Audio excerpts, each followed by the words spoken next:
교재 108조 토지거래 허가제 들어가도록 합니다. 자, 그럼 이제 이 토지거래 허가제에 대해서는 개괄적인 사항은 말씀드렸고요. 그럼 이제 이 토지거래 허가제는 일정 구역을 지정하여 운영한다고 그랬죠. 그러니까 이제 토지거래 허가제에 대한 허가구역에 대한 지정에 대해서 이제 살펴봅니다. 이 토지거래 허가구역의 지정은요, 일단 토지에 대한 특이한 생활이나 생활 우려가 있는 지역에 대하여 이제 동일시도 안의 일부였잖아요. 동일시도 안의 일부였다면 이때는 시도지사가 지정합니다. 그러면 경기도 일부 지역에 지정한다. 그럼 경기도의사가 지정한다는 얘기죠. 자, 그런데 2개 이상의 시도에 걸치는 지역입니다. 2개 이상의 시도에 걸치는 지역을 지정한다. 그러면 이때는 국토교통부 장관이 지정해요. 그래서 동일시도 안의 일부 지역이라면 시도지사가, 2개 이상의 시도에 걸친다면 국장이 지정하는 거예요. 그래서 토지거래 허가구역은 5년을 초과하지 않는 범위 내에서 5년 이내의 범위에서 일단은 지정을 합니다. 일단은.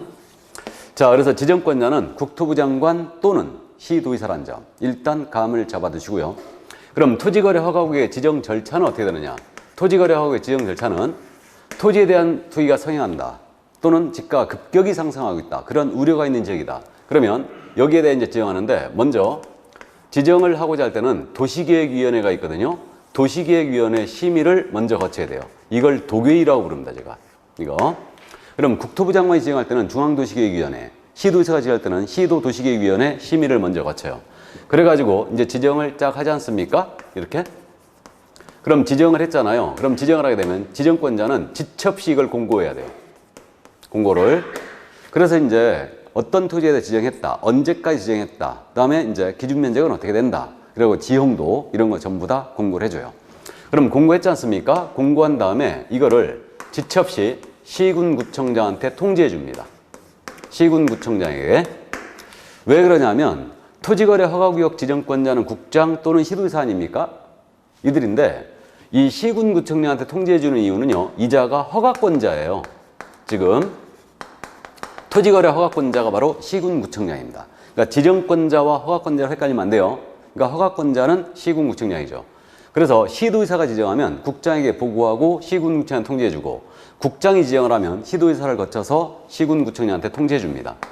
그러면 통지를 시군구청장이 받았어요. 받으면 이 시군구청장은 지체 없이 또 등기소장에게 이걸 통지해줘요. 이자는 왜 등기소장에게 이걸 통지해주냐 하면요. 우리가 이제 공시법 시간에 공부하는데 토지거래 허가구역 내 토지에 대하여 이전 등기하지 않습니까? 이전 등기하게 되면 허가증이 첨부돼야 되죠. 그러니까 등기소장 알고 있어야 되겠죠.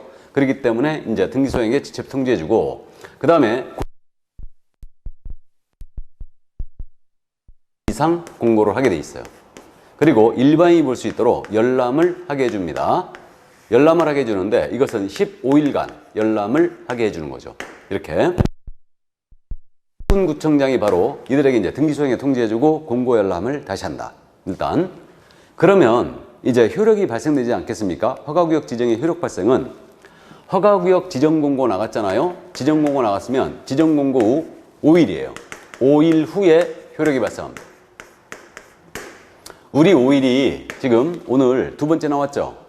자격을 취소한 시도지사는 5일 내 국토부장관 보고하고 다른 시도 통보하라고 그랬죠. 왜? 다른 데서 시험 못 보게 하려고. 그리고 부동산거래신고법에서 5일이 또 등장했어요. 그래서 이렇게 토지거래 허가구역에 지정공고를 하게 되면 지정공고한 후 이렇게 5일 후에 효력이 발생합니다. 그래서 이 점 일단은 감 잡아두시고요. 자, 그럼 이제 토지거래 허가구역의 지정 다 봤고요. 그럼 이제 여기 토지거래 계약의 허가 신청이라고 지금 나와 있지 않습니까? 여기서 그러면 우리는 지금 현재 이 부분에 대해서 허가 대상 거래가 무엇인지 우리 교재 그저 110종 맨 위에 간단하게 지금 써 있는데 보겠습니다. 우린 실무니까 그러면 어떤 계약을 했을 때 허가를 받아야 될까? 이 문제가 있죠. 이게 허가 대상 계약에 관한 문제예요. 이게 허가 대상 계약에 대한 문제입니다. 실무니까 이제 우리는 이런 것들을 이해하고 있어야 되는데 여기가 토지거래 허가구역으로 묶였어요. 이렇게 묶였습니다. 그러면 이 허가구역 안에 있는 토지여야 되겠죠. 토지인데 모든 토지가 들어가는 게 아니고 일정 면적을 초과하는 토지예요. 일정 면적을 초과하는 이 토지에 대한 소유권 이전의 유상계약 및 예약과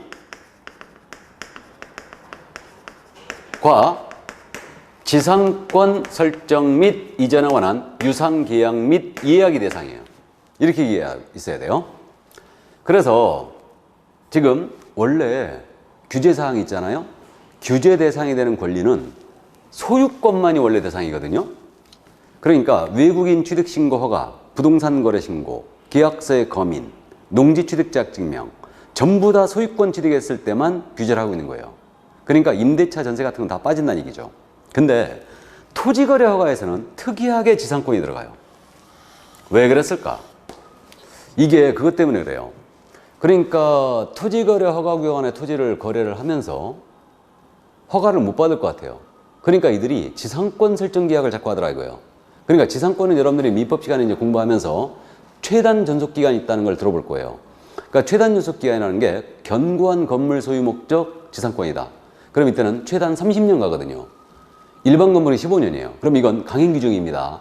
당사 약정으로도 이건 바꿀 수가 없어요.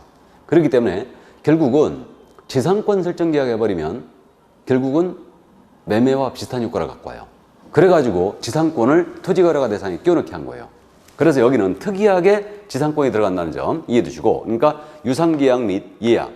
원래 이제 소유권만 대상인데 지상권이 추가된 겁니다. 이렇게 돼 있고, 그러면 이거 이제 매매, 교환, 증여, 상속 판결, 경매 6가지는 꼭 따져봐야 되는데, 매매 교환은 소유권 이전의 유상계약이죠?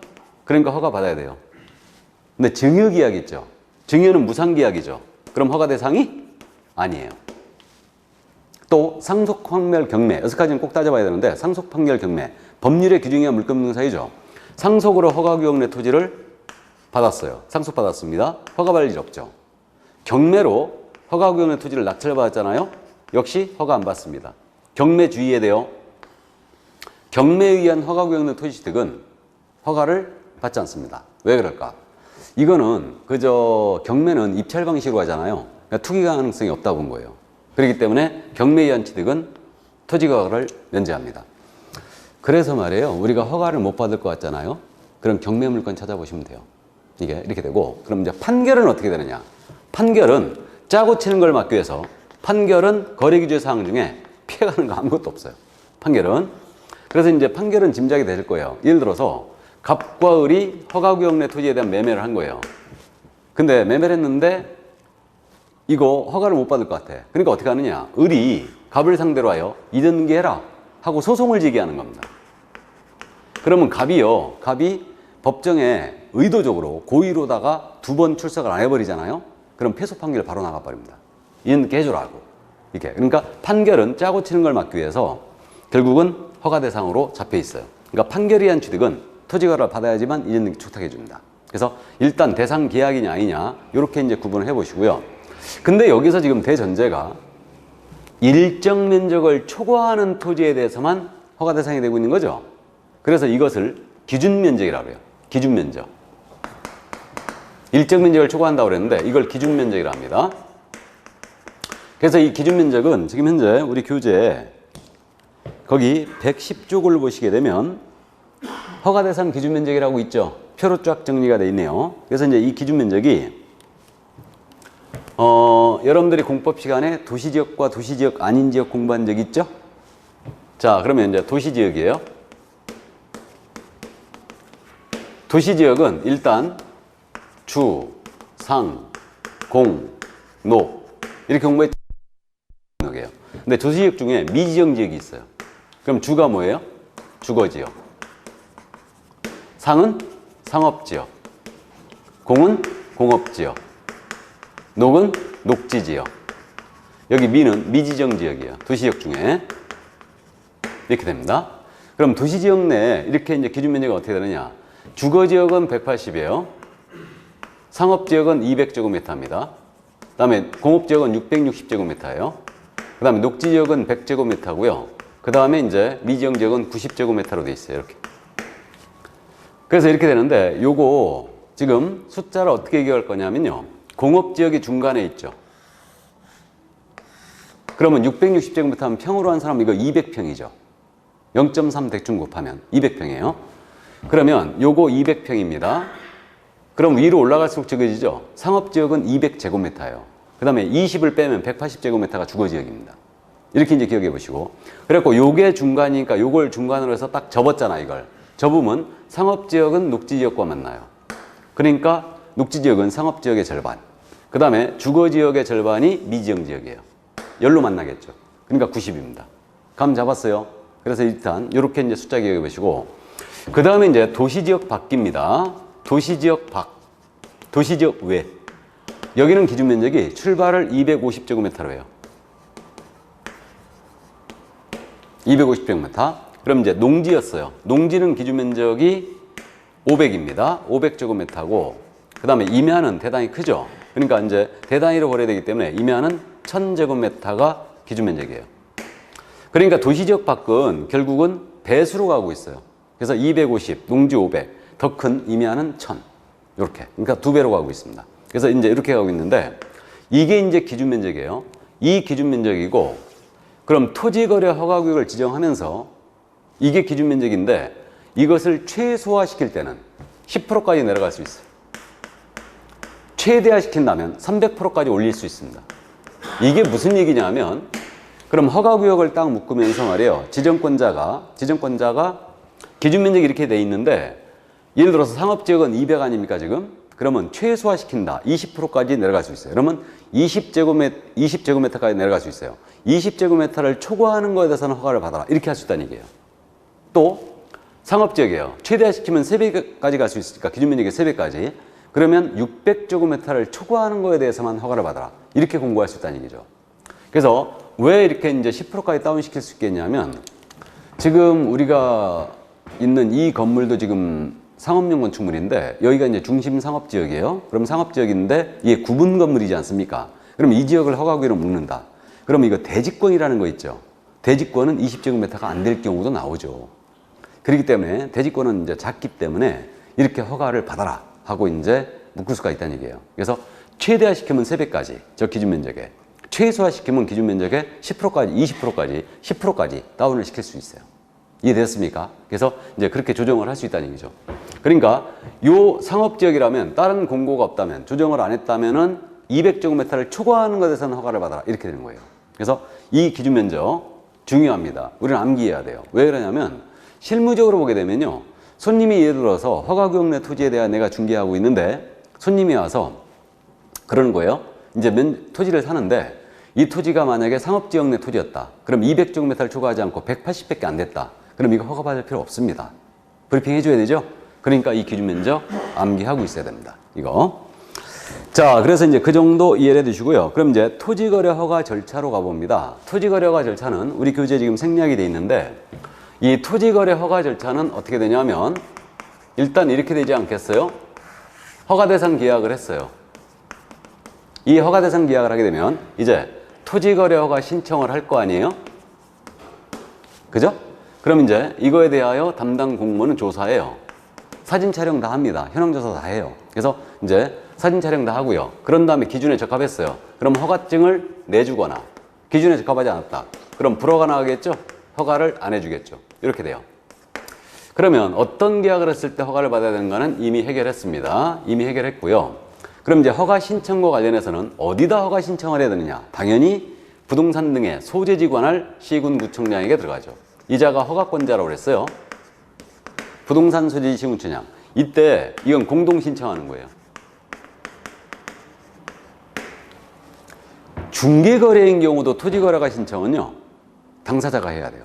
공동으로. 이때는 이제 자금조달계획서와 자금조달계획서와 토지이용계획서가 들어가야 됩니다. 그래서 일단 이렇게 돼요. 이게 부동산 거래 신고와 조금 차이가 있어요. 부동산 거래 신고는요, 중개거래인 경우는 개공해 줘야 됩니다.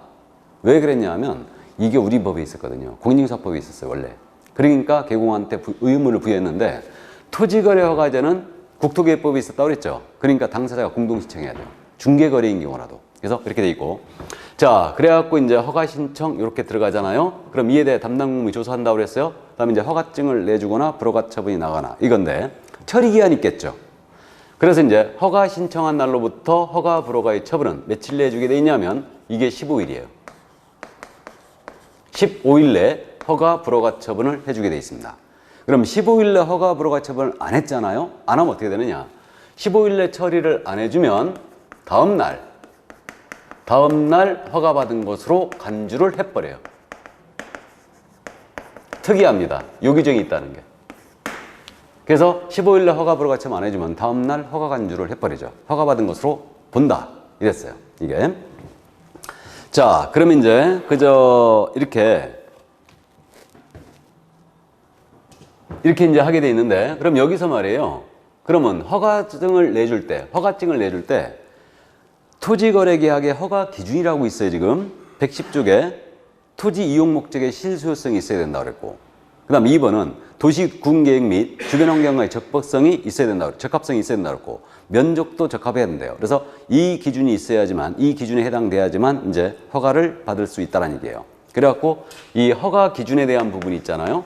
요런 목적이 있어야 되니까 실수요성이 있어야 되는데, 그래갖고 실수요성 이 부분에서 나중에 이제 우리 암기할 거거든요. 그래가지고 거기 보시면 잠깐 보시면 동그라미 1번이 자기의 거주한 주택용지로 이용한다든가, 동그라미 2번은 지역 주민의 복지시설 편익시설로 이용한다든가, 동그라미 3번은 농업인 등이 농업, 업, 임업, 축산업 등을 영위하기 필요하다. 그럼 이제 허가받을 수 있고요. 4번은 사업 시행자가 일단은 받을 수 있고요. 5번도 마찬가지고, 그 다음에 6번도 마찬가지예요. 그 다음에 이제 7번은 그 허가 지역, 구역에 속한 지역에 거주하는 그 자의 일상생활 통상적인 경제활동이 필요한 것으로서 뭐 대체 취득한다든가, 그 다음에 임대사업용으로 취득한다든가, 뭐 이런 경우들은 이제, 현상보존 목적, 이런 용으로 취득한 경우는 이제 허가를 받을 수 있어요. 그러니까 실수요성이 있어야 되고, 도시군계획에 적합해야 됩니다. 맞아줘야 되고요. 그 다음에 면적도 적정해야 돼요. 그래야 허가를 받을 수 있어요. 그래서 이 허가 기준에 대한 부분이 왜 중요하냐면요. 우리가 실무적으로 손님한테 브리핑할 때 물어봐야 되죠. 허가구역 내 토지를 손님이 취득하고자 해요. 내가 단순히 투자 목적이다. 이건 안 된다는 얘기죠. 이건 안 되고 실수요성이 있어야 돼요. 그러니까 내가 노후에 전원주택용으로 쓸 거다. 그래서 취득하려는 거다. 그럼 이제 주택이 있느냐 물어봐야 되죠. 그럼 무주택이어야 된다. 그래야 이제 허가를 받을 수 있고, 그렇게 이제 브리핑 해야 되거든요. 그러니까 실수요성 이런 것들이 중요해요. 이런 것들이. 그래서 이제 나중에 이런 부분들은 이제 도움 짜다서 암기를 다 할 거고요. 그럼 이제 이게 바로 이제 기준이고, 그 다음에 이제 111쪽에 처분 통지 의무가 돼 있죠? 그건 설명드렸어요. 며칠 내 처리한다고요? 15일 내. 허가 불허가 처분 해줘야 되고요. 그래서 이제 15일 내 허가 불허가 처분을 안 하면 다음날 허가를 받은 것으로 간주한다. 이게 바로 이제 111쪽 2번. 처분 통지를 하지 아니한 경우에 그게 이제 그 얘기예요. 그래서 그 정도 이해해 주시고. 자, 그러면 넘어가 보실래요? 그럼 이제 이의신청, 매수신청이 나와 있는데, 일단 감만 잡고 갑니다. 여기 허가 불허가의 처분 나갔잖아요. 근데 여기에 대해서는 이의를 제기할 수 있어요. 이의를. 그래서 이의를 제기할 수 있는데, 이게 이의신청이에요. 그래서 이의신청은 허가 불허가 처분 나간 날로부터 1월 내에 이의신청할 수 있어요. 그 다음에 이번엔 불허가 처분 나갔잖아요. 불허가 처분 나가면 이거 토지 소유자는요, 또는 지상권 설정자는 이거 나 필요 없거든? 네 사라 하고 매수 청구할 수 있어요. 불허가 처분 나가면. 이게 불허가 처분에 대한 매수 청구예요. 이게. 그래가지고 이때 매수 청구, 이제 허가 완청이 이제 할 수가 있는데, 그러면 이제 허가 완청은 매수할 자를 지정해서 매수하게 하는데, 이거는 한 달 내야 됩니다. 한 달. 이의신청도 몇 달? 한 달. 불허가 처분 나갔을 때 네 사라 이러는 거예요. 이것도 몇 달? 한 달 내 할 수 있어요. 이때 이제 30배 시험 때요, 매수 청구, 그러면 이제 허가권자가 불허가 처분 나가는 바람에 매수 청구 들어왔어요. 그러면 매수할 자를 지정해야 되거든요. 그래갖고 이제 매수할 자로 일단은 뭐 국가나 지방자치단체 또는 이제 그 공공기관을 정해가지고 매수할 자를 지정하는데, 이때 불허가 처분 나갔을 때 매수 청구자가 될 수 있는 자, 없는 자, 이걸 물어봤어요. 그래가지고 이게 굉장히 어려웠죠. 그러니까 이 부분은 아예 틀려라고 작정하고 낸 거예요. 이거는. 그래서 뭐 한국토지특공사, 수자원공사, 한국전력공사 뭐 이런 데들이 있는데, 뭐 항만공사 막 이렇게 내가지고 우리가 많이 어려움을 겪었습니다. 아예 이런 문제는 틀려라고 내버린 문제인데 그냥 깔끔하게 틀리면 돼요. 찍어주면 되지 뭐. 고민할 필요가 없는 거였죠. 자, 그래서 어쨌든 이게 이제 불허가 처분 나갔을 때 한 달 내 매수 청구할 수 있다는 점 감 잡아두시고, 허가 불허가에 대해서는 한 달 내 역시 이의 신청할 수 있다는 점 이해해 두시고. 자, 그럼 이제 이게 이제 허가에 대한 이제 부분이었는데, 여기서 요 부분이 지금 우리 교재에는 조금 설명이 111쪽의 보충학습 부분에 이게 나가 있는데, 111쪽 잠깐 다시 돌아가 보실래요? 보충학습을 보시죠, 거기. 그러면 허가가 나가면 어떻게 되느냐? 불허가 나가면 매수 청구할 수 있다고 그랬어요. 그럼 허가증이 나갔잖아요. 허가증이 나가게 되면, 일단은 허가증이 나가면 부동산 등기 특별주법에 의한 계약서의 거민이 의제돼요. 부동산 거래 신고를 해도 거민이 의제된다고 그랬죠. 토지거래허가증 받아도 거민이 의제됩니다. 그리고 이게 허가구역인데, 허가구역의 토지가 농지가 있었어요. 농지. 그럼 여러분들이 상식적으로 농지는 농지 취득 자격증명이 있어야 된다는 거 알죠?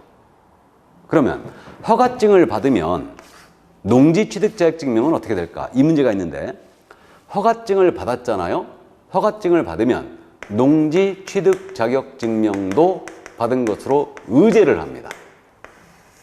중요합니다. 이거 엄청 잘 물어봐요. 그래서 허가증 나가면은 농지증 의제, 농지였다면 거민도 의제. 그게 보충학습에 있는 부분이에요. 굉장히 중요한 내용입니다. 나중에 이제 기본서 나오면 이 부분을 이제 집중 또 여러분들한테 강조할 거예요. 제도가 겹치는 것들은 조심해야 돼요. 조심해야 합니다. 아주 잘 물어봐요. 이런 것들은. 그럼 여기서 뭐 이제 나중에 토지거래허가증 받으면 이게 매매였다면 부동산 거래 신고는 어떻게 되느냐? 당연히 부동산 거래 신고도 해야 되죠. 허가받은 날부터 30일 동안. 그건 나중에 더 하기로 하고. 자, 그래서 그 정도 감을 잡아두시고요. 그러면 이제 112쪽에 토지거래 허가를 받은 자의 토지 이용 의무라고 돼 있죠? 그러면 여기서 이제 토지거래 허가를 받았잖아요. 그럼 토지를 허가받은 목적으로 이용할 의무가 있어요. 만약에 거주용 주택용으로 취득했다. 그러면 일단 2년 동안은 이용해야 돼요. 주민의 편익시설, 복지시설로 취득했다. 그럼 마찬가지로 2년 동안은 이용해야 됩니다. 농업용으로 취득했다. 2년 동안은 이용해야 돼요. 이런 식으로. 그래서 이용 의무가 있는데, 그러면 그 이용 의무가 있는데 이행하지 않았다. 그러면 허가받은 목적대로 이행해라 하고 이행명령이 나가요. 3개월 내 기간을 정하여 나갑니다. 그럼에도 불구하고 이행명령이 떨어졌는데 불응했잖아요. 그럼 이번엔 이행강제금이 나가요. 그래서 이행강제금은 토지가액의 최고 10%예요. 토지가액의 10% 범위 내에서 이행강제금이 이행할 때까지 매년 부과됩니다. 일단 물론 이용 의무 기간이 끝나버리면 더 이상 이행강제금 부과가 안 되는데, 어쨌든 이렇게 이용 의무가 있다는 거 감만 잡아두세요. 이용 의무 기간도 나중에 우리가 다 암기해야 됩니다. 이거는 그래서 이 정도 일단은 이제 감만 잡아두시고요. 자, 그럼 이제 그 토지거래과제에 대한 주요 골자, 지정권자가 누구며, 지정 절차는 어떻게 되며, 대상 계약은 어떻게 되는지, 그 다음에 토지거래과 절차는 어떻게 되는지, 토지에 관한 이용 의무는 어떻게 되는지, 이런 부분을 이제 간략하게 쭉 살펴봤어요. 여기까지.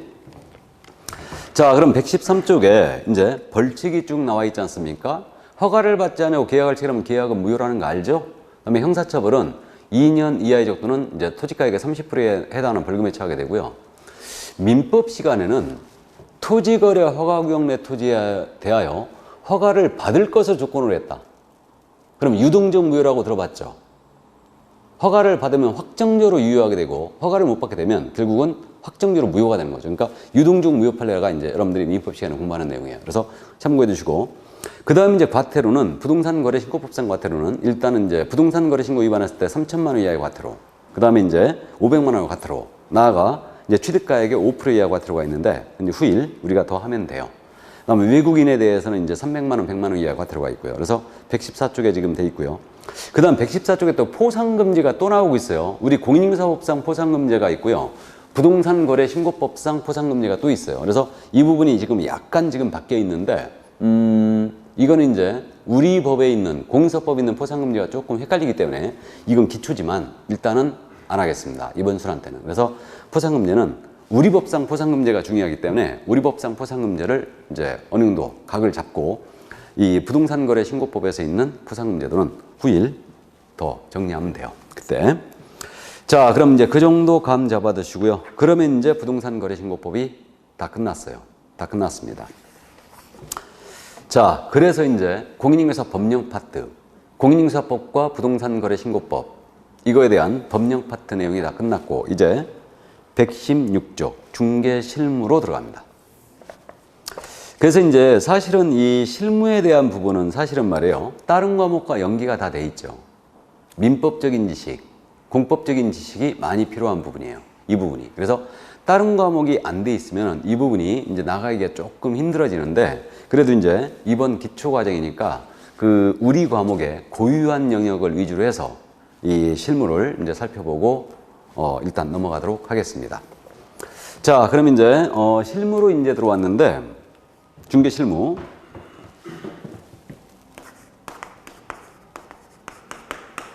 그래서 이제 우리 과목 자체가요, 법령과 실무로 구성된다고 그랬죠. 공인인증서 법령 및 중개 실무. 이렇게 이제 구성이 되는데, 법령 쪽에 70% 정도 출제한다고 그랬어요. 실무 쪽의 출제 비중이 30%예요. 그럼 28개, 12개가 되는데, 사실은 이렇게 안 낸다고 그랬습니다. 그래서 보통 법령 쪽에서 최근 시험은 계속 80% 정도를 내고 있어요. 그러니까 32개 정도. 이 정도를 내고 있고, 실무 쪽은 약 8개밖에 안 내고 있는 거예요. 최근 시험에서는. 20% 정도밖에. 근데 이제 요 실무 비중이 낮아져 있기 때문에 우리한테는 조금 더 유리해요.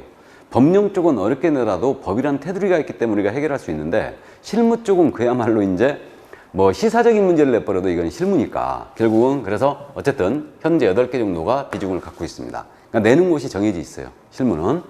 그래서 이제 요번 실무는 이번 순환 때는 일단은 우리 과목의 고유한 영역을 위주로 일단은 실무를 살펴보면서 넘어갈 겁니다.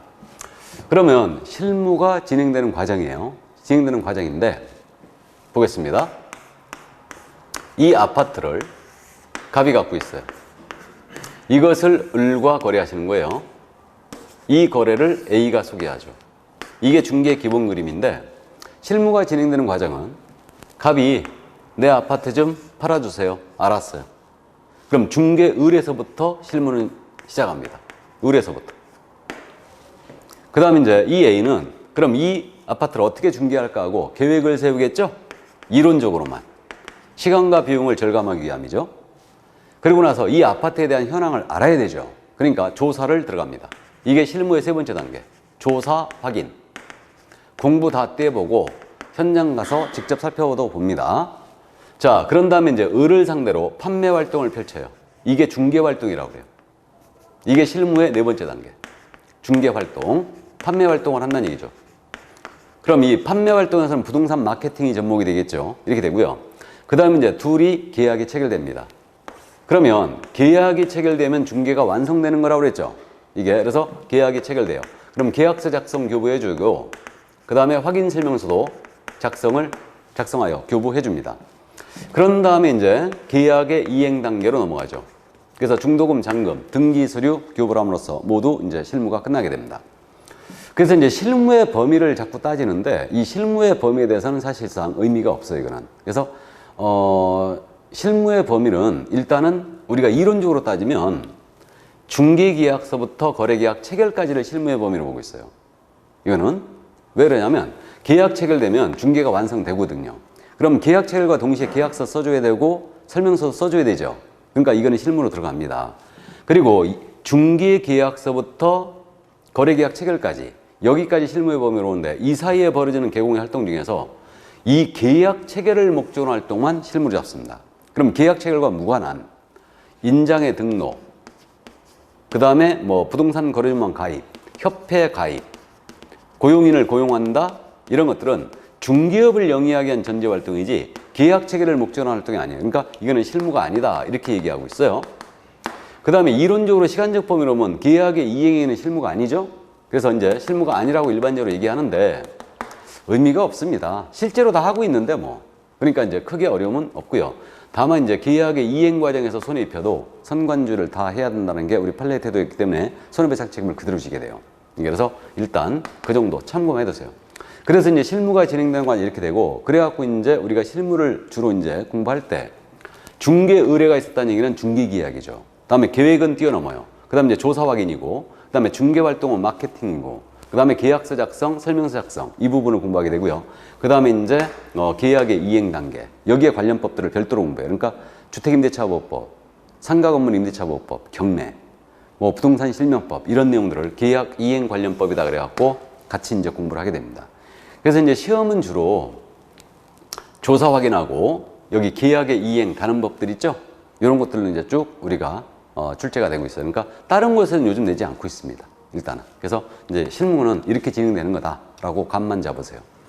그래서 지금 우리 교재에 거기 써 있는 게 중개 실무의 개념, 실무의 과정, 바로 이 얘기예요. 이게 그래서 바로 그 내용이었고, 그럼 이제 중개 계약에 대한 부분은 여기서 지금 통째로 다 빠졌거든요. 그러니까 중개 계약은 의뢰인과 개공 사이에 체결되는 중개 의뢰에 관한 합의라고 그랬죠. 그래가지고 중개 계약의 종류로 일반 중개 계약과 전속 중개 계약 제도는 우리가 이미 공부를 했었고요. 순가 중개 계약은 제가 금지행위 할 때 잠깐 언급했으니까 차액으로 보수를 지급하는 거. 내 손에 5억만 쥐어줘. 나머지 차액은 모두 가져. 이게 순가 중개 계약이라고 그랬죠. 그래서 이제 그 정도 참고만 해두시고요. 후일 기본서가 나오면 중개 계약 제도에 대해서 정확히 더 이제 살펴보긴 할 겁니다. 자, 그러면 이제 그 중개 계약은 그 정도로 끝났고 계획은 없다고 그랬어요. 그래갖고 이제 바로 우리 교재에 지금 현재 조사 확인이 들어오고 있는 거예요. 조사 확인이. 자, 그럼 이제 조사 확인 들어가는데 물건에 대한 조사를 하는 겁니다.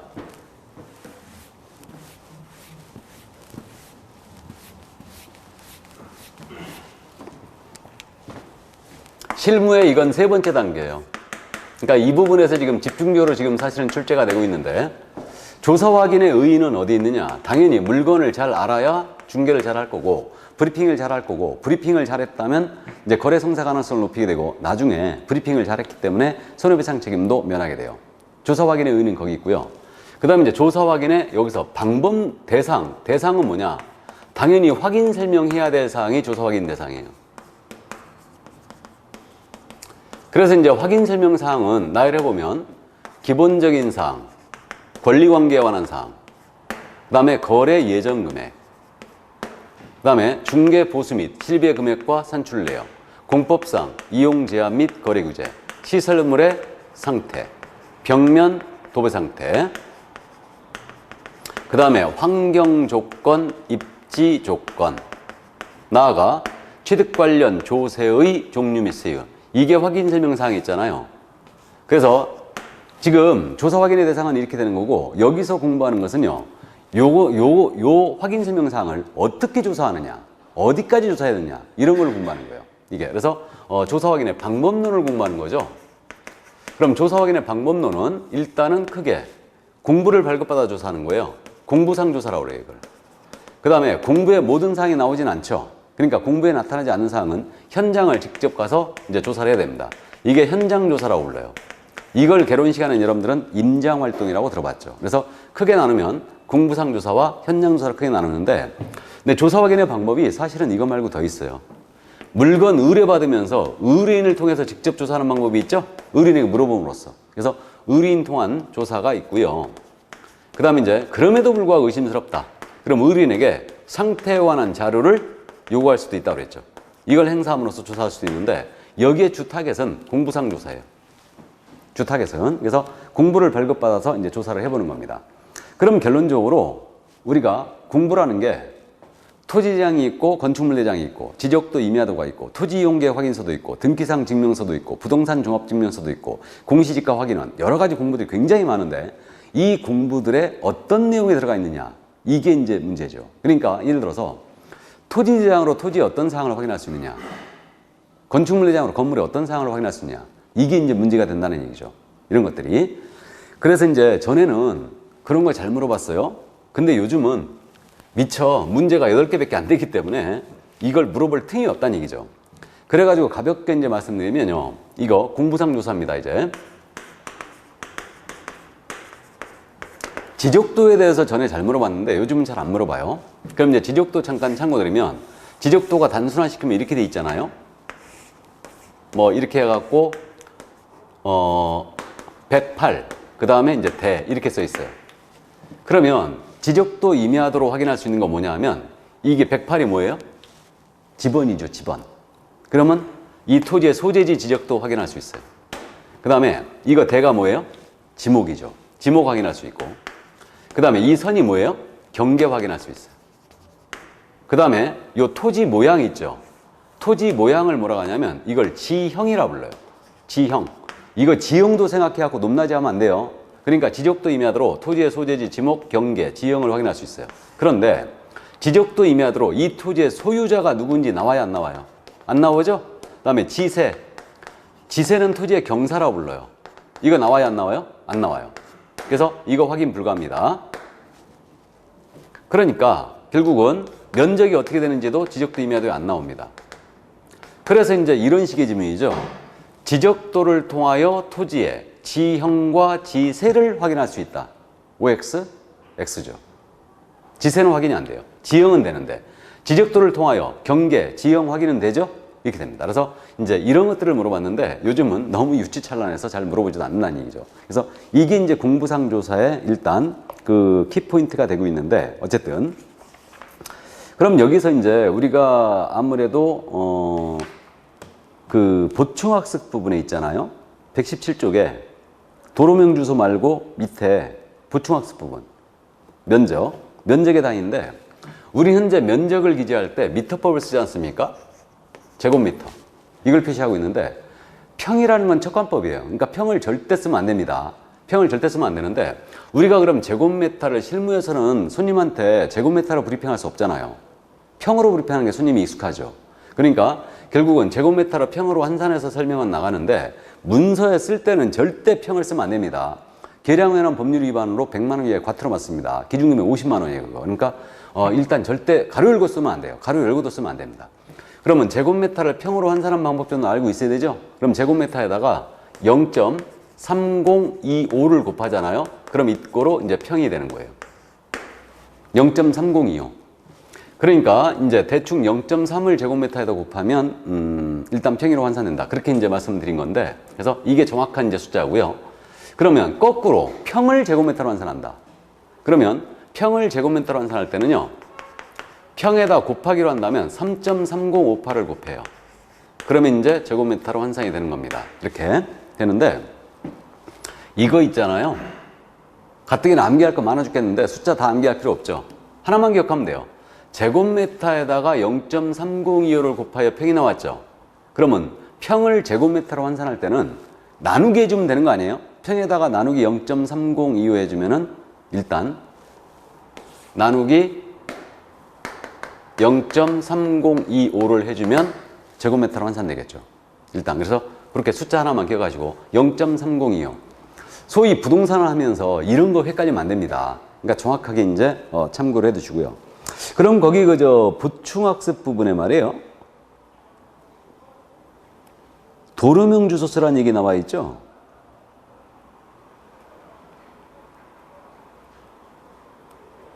이게 그렇게 돼 있는데 정확하게 기술이 돼 있습니다. 그 우리가 지금 도로명 주소를 쓰고 있는데 우리가 계약서 쓸 때요. 뭐 이건 이제 실무적인 문제인데 부동산을 표시할 때는 집원 주소를 써요. 그냥 우리가 기존에 썼던 집원 주소를 쓰는데 그 거래 당사자 매도인, 매수인, 임대인, 임차인을 쓸 때는 임차인의 주소, 임대인의 주소, 매도인의 주소, 매수인의 주소를 쓸 때는 도로명 주소로 꼭 바꿔줘야 됩니다. 그래서 이게 도로명 주소 사이트가 있어요. 그래서 있기 때문에 그걸로 이제 전환해서 일단 써줘야 돼요. 그러니까 근데 부동산 표시할 때는 집원 주소를 씁니다. 그대로 기존대로. 그래서 일단 그 정도 참고를 해두시고요. 자, 그래서 일단 그 정도인데 그럼 이제 공부를 통한 조사 이 정도가 지금 현재 돼 있는데 우리 교재에 지금 언급은 안 돼 있는데 이 부분은 이해하고 가야 됩니다. 그 불일치에 관한 문제. 공부를 떼봤더니 공부끼리 서로 안 맞아요. 이거 기본선화 문제 더 자세히 설명을 좀 드릴 건데 예를 들어서 이게 공부상 불일치에 관한 문제는 어떤 문제냐면 토지대장에도 면적이 나오고 토지등기상 증명서에도 면적이 나오죠. 그러면 둘이 서로 안 맞았어요. 누가 우선이냐 문제예요. 그러니까 등기부상 기재된 내용과 대장상 기재된 내용이 서로 안 맞아버린 거예요. 이게 바로 이제 불일치에 관한 문제입니다. 이게 그럼 대장에 기재된 내용과 등기부상 기재된 내용이 불일치하게 되면 어떤 상에 불일치했느냐에 따라 누가 우선이냐가 달라져요. 그래서 참고해 두는데 그래서 만약에 기본적인 사항 기본적인 사항이라는 것은 소재지, 면적, 지목, 이런 것들, 구조, 용도, 이런 것들이 대장과 등기부에 기재된 내용이 서로 안 맞았다. 이런 것이 불일치하게 되면 이때는 대장이 우선이에요. 그러니까 예를 들어서 토지 대장상으로는 이 토지가 100번지로 되어 있는 거예요. 토지 대장상으로는. 근데 등기상 증명서를 딱 떼봤더니 등기상 증명서는 이게 300번지로 되어 있는 거예요. 그럼 이때는 누가 우선이냐 문제예요. 이때는 대장상 주소지가 우선이라는 얘기죠. 이 얘기입니다. 근데 이번에는 소유자 인적상 권리관계가 불일치했어요. 대장과 등기부가. 그럼 이때는 어떻게 되느냐. 예를 들어서 토지 대장상으로는 소유자가 성춘향으로 되어 있는데 등기부상 소유자는 변학도로 되어 있어요. 그럼 이게 누가 먼저냐의 문제죠, 지금. 그러면 권리관계에 대한 불일치는 이때는 누가 우선이냐면 등기부가 우선이에요. 이게 왜 그런지 여러분들이 그저 등기법, 공시법에서 등기법을 공부하면서 등기 절차를 한번 생각해 보면 쉽게 이해돼요. 그럼 예를 들어서 이거 아니겠습니까? 건물을 신축했어요. 그럼 건물을 신축하게 되면 일단 절차상 이렇게 되지 않습니까? 건축물 대장을 만들죠.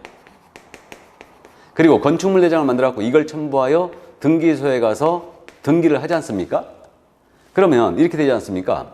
건축물 대장을 보고서 등기부에 표제부를 등기하겠죠. 소재지, 면적, 구조, 용도 이런 것들. 그리고 나서 이제 소유자가 이렇게 그 성춘향으로 등기가 되는 거예요. 보존 등기가. 소유자로 성춘향이 등기가 됐어요. 건축주가 성춘향이었으니까. 근데 이제 이 성춘향이가 이 건물을 변학도한테 판 거예요. 그러면 이제 팔게 되면은 변학도로 이전 등기를 등기소에서 먼저 하죠. 먼저 하고 대장소관청에다 통지해줘요. 소유자 바뀌었다 하고. 대장 소유자 바꿔라 하고. 그러니까 기본적인 사항, 소재지, 면적, 구조, 용도, 지목 이게 대장과 등기부가 불일치해버리면 대장이 우선이게 되는 거고요. 권리관계에 대한 사항, 권리관계는 소유자가 만약에 불일치했다. 그럼 이때는 당연히 먼저 등기소에서 등기하고 대장소관청에 통지해 주니까 이때는 등기부가 우선이 되는 거예요. 이해되셨죠? 그래서 이제 이 정도 이해하시고 그래서 이제 결국은 등기부가 우선이게 되는 겁니다. 근데 실제로 이런 사태가 벌어졌다. 예를 들어서 대장상으로는 100번지가 돼 있고요. 등기부상으로는 300번지가 돼 있는 거예요. 그럼 손님한테 이렇게 브리핑했습니다. 대장은 100으로 돼 있고 등기부상은 300번지로 돼 있는데 이 경우는 대장상 소재지인 100번지가 맞습니다라고 설명을 하면 될까 안 될까요? 그럼 안 됩니다. 왜 그러냐면 이게 실제로 300번지가 되면 어떡할 건데요?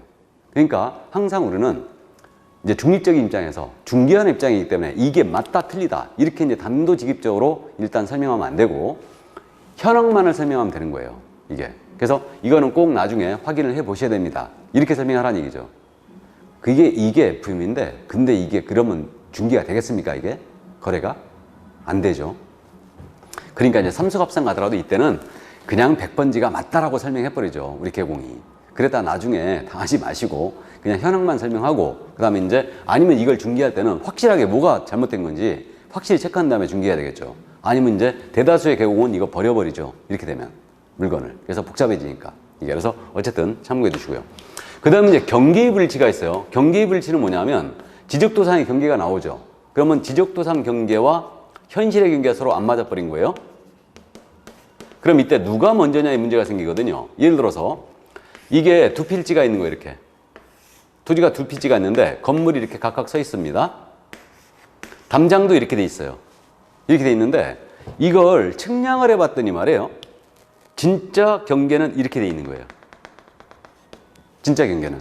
그러면 이쪽 땅을 침범했다는 얘기죠. 경계 침범했다는 얘기예요. 그러면 지적도상의 경계와 현실의 경계가 서로 안 맞았다는 얘기예요. 이때는 누가 우선이냐 문제인데 우리 판례는 특별한 사정이 없는 한 지적도상의 경계가 우선이라는 게 우리 판례예요. 이게 우선입니다. 그래서 일단 참고만 해두세요. 그래서 이제 우리 교재 이 부분이 언급이 안 돼 있는데 일단은 참고해 두시기 바랍니다. 그러니까 불일치에 관한 문제 여기까지 감만 잡아두시고 자, 그 다음에 이제 권리관계에 관한 조사가 나오지 않습니까? 그래서 권리관계 조사가 등장했는데 그럼 이제 기본적인 사항에 대해서 이제 가볍게 살펴본 거고요. 권리관계 조사에 대해서는 일단은 등기부를 통하여 조사해요. 그래서 등기부를 통하여 이제 조사를 하게 되는데, 그래서 여러분들이 이제 공시법을 공부하는 겁니다. 그러니까 등기부를 통하여 소유자가 누군지, 저당은 잡혀 있는지, 이렇게 이제 쭉 이제 조사를 하게 됩니다. 근데 등기부상으로 모든 권리가 나타나는 거 아니죠. 그러니까 등기부에 나타나지 않는 미공시 권리도 조사해 줘야 돼요. 그럼 미공시 권리에 대한 부분은 뭐가 있냐면 유치권이 있고 법정 지상권도 있고 등기되지 않은 주택임차권, 상가임차권도 있고요. 그 다음에 또 우리가 산에 가게 되면 대부분 분묘들이 있죠. 그래서 분묘 준속을 위한 권리인 분묘기지권 같은 게 있어요. 그래서 이런 것들이 다 미공시 권리인데, 실무적으로 지금 개공이 가장 많이 부딪히는 미공시 권리가 임차권이지 않습니까? 그러니까 임차권이니까 이거는 나중에 주택, 상가, 임대차 보호법으로 다시 우리가 공부를 하게 돼요. 실무 쪽에서. 민법에서 공부하지만. 그래서 이제 이건 차치를 하고, 지금 실무적으로 제일 많이 부딪히는 미공시 권리가 유치권보다는 분묘기지권이에요. 그러니까 임야를 중개할 때는 우리나라 사는 대부분 분묘들이 있지 않습니까? 그렇기 때문에 이 분묘기지권이 지금 현재 실무적으로 많이 부딪히고 있고, 이것은 여러분들이 민법 시간에 공부를 해요. 공부를 하는데 이것을 강력하게 제한하는 법이 있거든요. 그게 장사 등에 관한 법률이에요. 장사 등에 관한 법률. 이걸 줄여서 장사법이라고 합니다. 그래가지고 권리관계 조사에 있어서는 일단 이 부분 분묘기지권과 장사법에 대한 내용, 요것이 바로 이제 가장 타겟이 되고 있습니다. 그래가지고 우리 교재에도 지금 현재 분묘기지권의 개념, 그래갖고 분묘기권의 성립요건, 성립사유, 분묘기권의 범위, 이런 것들이 쭉 설명이 되어 있습니다. 이게 그래서 이것을 강력하게 제한하는 법이 장사법이 있는데, 장사법에 대한 내용은 일단 생략이 되어 있네요. 그래서 지금 이거는 민법 시간에 여러분들이 일단은 공부를 하시거든요. 공부를 하시는데 가볍게 분묘기지권에 대하여 말씀만 드리고 넘어갑니다.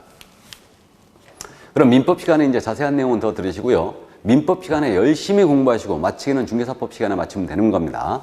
그래가지고 이 분묘기지권에 대해서는 지금 현재 어떻게 되어 있냐면 판례에 의해 확립이 되는데, 이 분묘기지권은 지상권에 유사한 물건이에요. 관습상의 특수지상권이라고 부릅니다.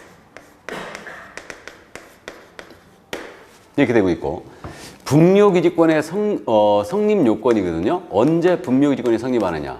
성립요건인데 이거는 봉분이 일단 있어야 돼, 이렇게. 그리고 시신이 이렇게 누워 계셔야 됩니다. 앉아 계셔도 절대 안 돼요. 일단. 그러니까 성립요건은 일단 봉분이 존재할 것. 분묘한 점을 공시하는 거죠. 그 다음에 시신도 안치가 돼 있어야 돼요. 이게 성립요건이에요. 근데 봉분은 있으나 시신이 없습니다. 이걸 뭐라 하냐? 가묘. 장래의 묘소죠, 이거. 그래서 이제 어르신도 오래 사시라고 가묘를 가끔 쓰는데, 가묘는 취득할 수 없어요. 나아가 봉분이 없어요. 시신은 있어요. 이걸 평장 또는 암장이라고 불러요. 평장, 암장은 분묘기지권 취득할 수 없습니다. 몰래 모셨다는 얘기죠. 이거는. 그러면 성립하는 경우는 어떻게 되느냐? 분묘기지권이 성립하는 경우는 일단 세 가지로 압축이 되는데,